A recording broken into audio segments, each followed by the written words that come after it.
A girl left the gym and headed home just a few hundred yards away, but she never made it, sparking a massive police search. Over time, this case turned into one of the most notorious in modern Italy, leaving millions in shock. No one could have imagined that the twists and turns of this story would rival any detective movie, or that something like this could happen in real life.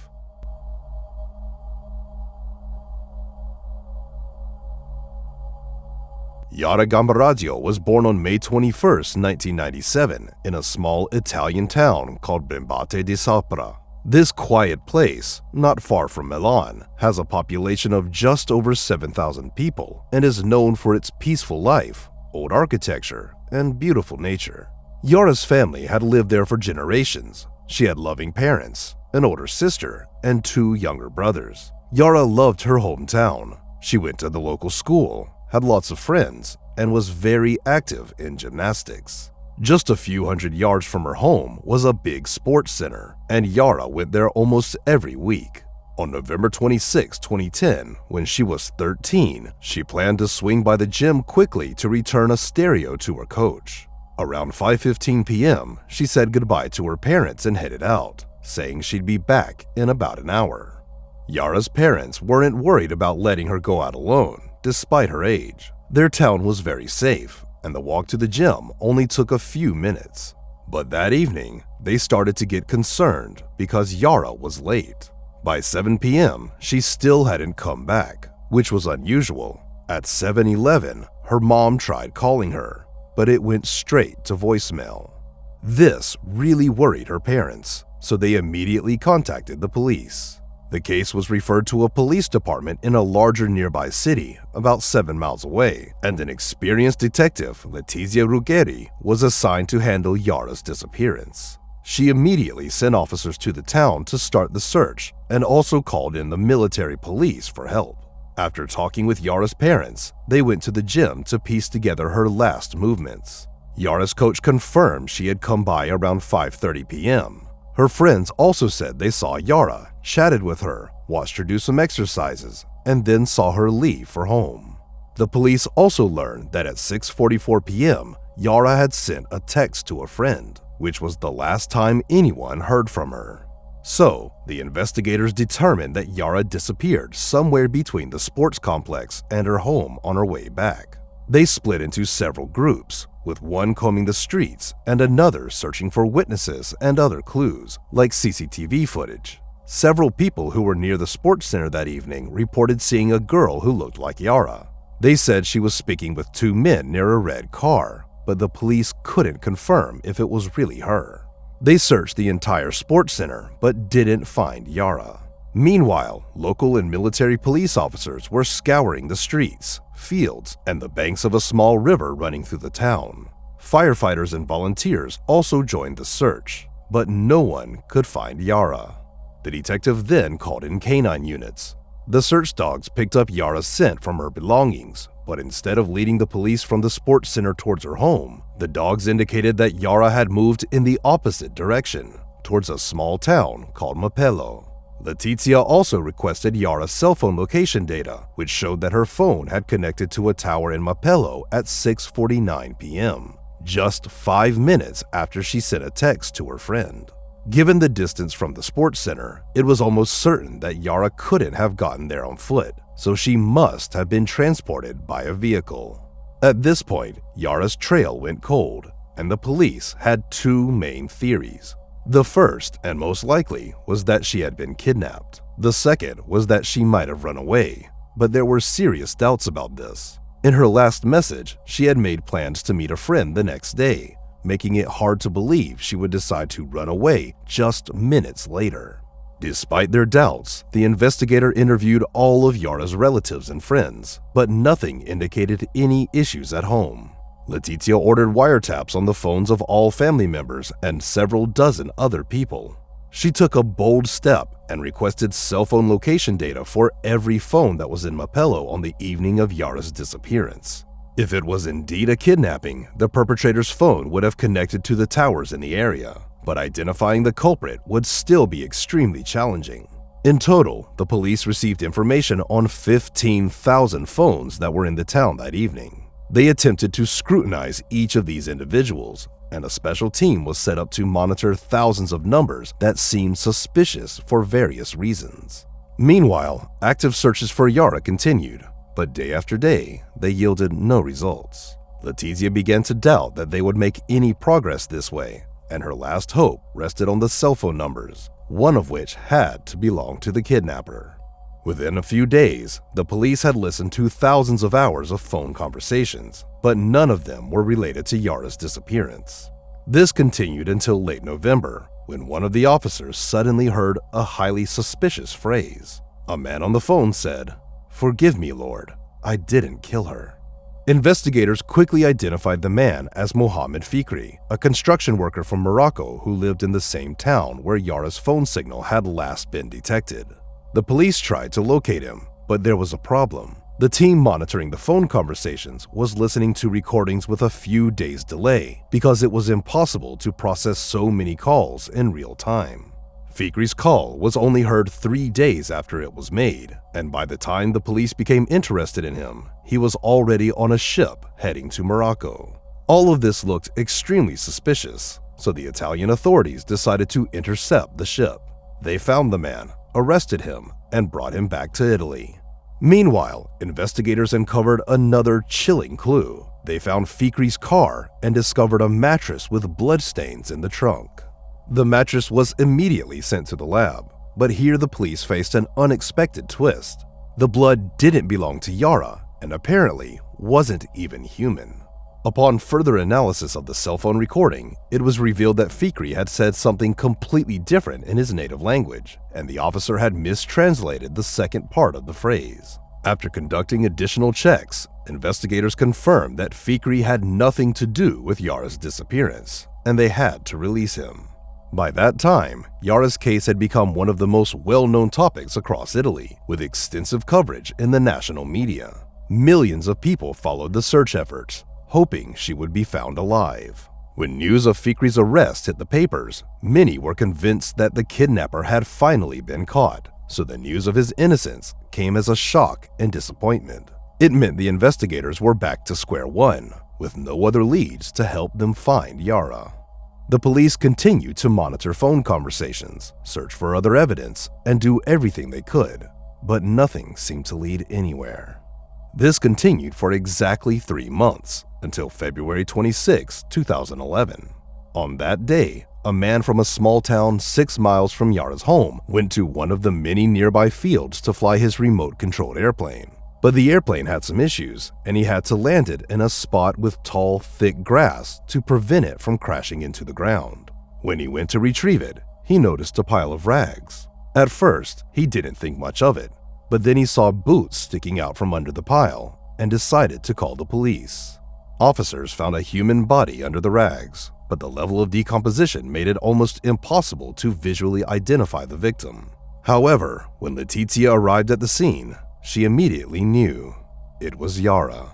She was wearing the same clothes she had on when she went to the sports complex 3 months earlier. Near the body, they also found her iPad, house keys, SIM card, and the removable battery from her cell phone, but the phone itself was nowhere to be found. Italy's most renowned forensic pathologist was brought in to examine the remains and concluded that the cause of death was multiple stab wounds. She also found no signs of assault, but the fact that some of her clothing was removed led investigators to suggest that this was the motive. Experts also found fibers on the body that were commonly used in a specific type of fabric. This suggested that the killer might work in a related manufacturing facility somewhere in the area. Additionally, they found 2 foreign DNA samples, one on the victim's gloves and another on the battery of her smartphone. However, there were several issues. The samples were quite small, making it difficult to extract a full profile. There were also no matches in the various databases. So, the investigators found themselves at another dead end. But 2 months later, Letizia received an unexpected call. Experts from the lab reported that, upon further investigation of the victim's belongings, they had discovered biological material on her underwear, and the analysis yielded a full DNA profile of an unknown man. With the killer's DNA in hand, Letizia divided the officers into different teams and assigned them specific tasks. Some were responsible for collecting DNA samples from all of Yara's relatives, acquaintances, and everyone at the sports complex.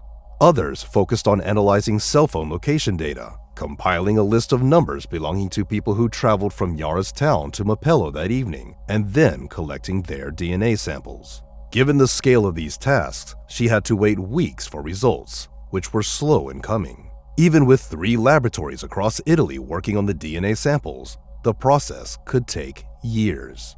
In the following months, the police collected thousands of DNA samples, but none matched the killer's profile. Meanwhile, Letizia kept thinking how to get new leads, and soon she had an idea. Not far from the field where Yara's body was found, there was a nightclub. Letizia knew that killers often leave their victims' bodies in familiar areas, and this club had a reputation for being a hotspot for people with criminal records and other shady individuals. So she decided to try this theory and collect DNA samples from all the visitors of that nightclub. Letizia assigned several officers to stand guard at the nightclub on Fridays and Saturdays, collecting DNA samples from everyone entering. Since all clubgoers had membership cards, investigators could access information on everyone who had visited the club in the past. Although Letizia knew the chances of success were slim, she wanted to try everything in her power due to the lack of other leads. And soon, she received a call from the lab. DNA from one of the visitors matched the killer's profile. The man's name was Damiano, but there was a problem. The match was only partial, and Damiano was quickly cleared as a suspect since he was on another continent at the time of Yara's disappearance. But still, this was a significant breakthrough.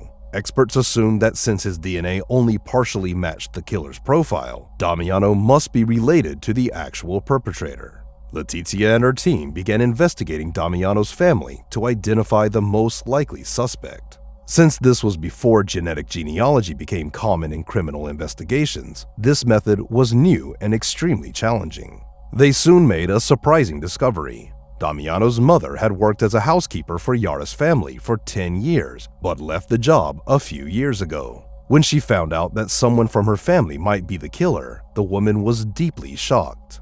Despite this revelation, the search for the suspect dragged on for many months. Letizia eventually concluded that none of Damiano's immediate relatives were Yara's murderer, which meant they would need to investigate hundreds, if not thousands, of distant relatives. As months passed without progress, the media began accusing Letizia and her team of incompetence and reluctance to work on the case. Several politicians joined in, trying to have the detective removed, but they were unsuccessful. Despite the heavy pressure, Letizia continued to do everything in her power to identify the killer. She and her team examined various family trees and archival records dating back to 1716. They had to review thousands of individuals, repeatedly hitting dead ends. This continued until September 2011, when investigators finally made a breakthrough. One family tree led them to a man named Giuseppe, who was already deceased. However, his widow had preserved some postmarks with his saliva, and experts managed to extract a DNA profile. The results showed that Giuseppe was very likely the father or grandfather of the killer, whose DNA was found on the victim's underwear. Giuseppe had 2 sons, and investigators obtained their DNA samples. But they faced another unexpected disappointment. Although the results showed a close match, neither of the sons was the killer. This left Letizia stumped. The killer had to be closely related to this family, but none of the male members showed a complete match. The only remaining possibility was that Giuseppe might have had a child with another woman, a child his family knew nothing about. Detectives focused on this lead, but uncovering such sensitive information proved extremely difficult. They interviewed thousands of people who might have known or seen Giuseppe during his lifetime. Nearly a year later, they got an intriguing clue. Since the 1960s, Giuseppe had been visiting a spa complex in a small town near Milan without his wife. He stayed there for 2 weeks every May and never brought his family along. Letizia requested records of all visitors to the spa complex during those years. To her surprise, these documents were still available, and investigators began examining them. They compiled a list of all the women who stayed at the spa during the same time as Giuseppe. This process stretched over a year, but Letizia still couldn't get any closer to identifying Giuseppe's possible lover. Meanwhile, the media caught wind of what they were doing, and the theory about a secret child sparked widespread interest across Italy. Journalists, eager to capitalize on this attention, began their own searches for children born from extramarital affairs. To their surprise, they uncovered many such stories. In one small village, for example, they found 5 such children. This continued until 2014, when investigators finally made some progress. With the widespread attention on the case and the search for Giuseppe's possible lover, the police received numerous tips, but all of them led to dead ends. But in the summer of that year, they received a tip suggesting that Giuseppe might have had an affair with a woman named Esther Artzuffi. Reviewing their records, investigators suddenly discovered that they had already collected a DNA sample from Esther 2 years earlier. However, the results showed she was not related to the killer. Still, Letizia decided to request a new analysis, and the results were shocking. It turned out that the initial expert had mistakenly compared the killer's DNA with Yara's DNA instead of Esther's. When a different expert re-examined the correct samples, they found that Esther was indeed the killer's mother. With the long-awaited confirmation in hand, Letizia discovered that Esther had 3 children, including twins, a boy and a girl, who fit the age profile. Although the twins were considered the children of Esther's legal husband, investigators suspected that in reality, Giuseppe was the biological father. Since the killer was clearly male, they focused on Esther's son. At the time of the investigation, he was 42 years old, worked as a construction worker, and lived with his wife and children in Marpello, the same town where Yara's cell phone signal had disappeared. Letizia quickly came up with a plan to obtain his DNA sample without spooking him. She learned that he used a specific road every day and arranged a sobriety checkpoint there. The man, unaware of the real reason, blew into the breathalyzer, which was immediately sent to the lab with his saliva. Almost 4 years after the murder, Letizia finally received long-awaited confirmation. His DNA fully matched the biological sample found on Yara's underwear. This man's name was Massimo Bassetti, and on June 16th, he was finally arrested. Bassetti denied any involvement in the crime and claimed he was innocent, so the case went to trial. During the preparations, investigators uncovered several alarming facts that indirectly implicated Bassetti. His browser history showed searches of an unaccepted nature related to minors. On the evening of Yara's disappearance, his cell phone was located in her town, but was turned off at 5:45 p.m. and not turned on again until the next morning. Bassetti's car was captured on surveillance footage near the sports center on the same evening, just minutes before Yara vanished. The car had no license plates, making it difficult to identify the driver before Bassetti's arrest. Now, it was confirmed to be Bassetti's vehicle. Interestingly, fibers from his car seats matched the fibers found on the victim's body. The prosecution also called a witness who lived in Yara's town. The woman testified that on the evening of the disappearance, she had gone outside to take out the trash when she saw a car speeding by her house. According to her description, the vehicle resembled Bassetti's car, and she saw a child inside. She added that she heard screams coming from the car. Police also discovered that Bassetti frequently stopped at a pizza restaurant on the same street as Yara's home. This suggested that he might have seen her long before the abduction and possibly had been planning the crime in advance. Regarding the surveillance footage, Bassetti claimed he was simply driving home from work that evening, but investigators found that he did not work that day, which was confirmed by his colleagues' testimonies, CCTV footage, and cell phone location data. The trial began in the summer of 2015, a year after Bassetti's arrest, and it quickly captured the attention of millions across Italy. While most people were sure that Bassetti was the killer, no one could have anticipated the twists this trial would reveal. The prosecution's version was clear. Bassetti had likely been watching Yara for days or even weeks before deciding to abduct her after she left the sports complex alone. He then took her to the field where her body was later discovered and killed her. The main theory was that Bassetti had intended to assault her, but for some reason he didn't go through with it. Bassetti's wife testified that he was home with the family having dinner at the time Yara went missing, But this was contradicted by CCTV footage near the sports complex and 3 witnesses who saw Bassetti's car at the time he claimed to be at home. The defense argued that their client was innocent. Bassetti himself claimed he often had nosebleeds, which could have gotten on his clothes and tools. His lawyer suggested that the real killer might have somehow come into contact with Bassetti's blood before the crime, which then ended up on the victim's underwear. The defense also challenged the DNA evidence, claiming that a mistake might have been made. They explained that there are 2 types of DNA, one that changes significantly between relatives and another one that changes very slowly over generations. The DNA found on the victim's underwear was of the slower changing type, so the defense argued that it could belong to anyone related to Bassetti, whether close or distant. But the prosecution's experts countered this, insisting that Bassetti's DNA matched the evidence beyond any doubt. But that wasn't the defense's main argument. During the trial, they dropped a bombshell that caused a huge stir. They named a new suspect, a gym instructor named Sylvia. It turned out that after the body was discovered, experts found Sylvia's blood on the sleeve of Yara's jacket. Sylvia's father revealed that when she came home after Yara's disappearance, she had been crying all night. Investigators also discovered that Sylvia had sent a few messages to her brother on that evening, but both of them deleted it shortly after, so the content of the messages remained unknown. Sylvia herself claimed she couldn't remember why she acted that way, what she had written to her brother, or how her blood ended up on Yara's clothing. In court, she refused to answer questions, just saying, "I don't know."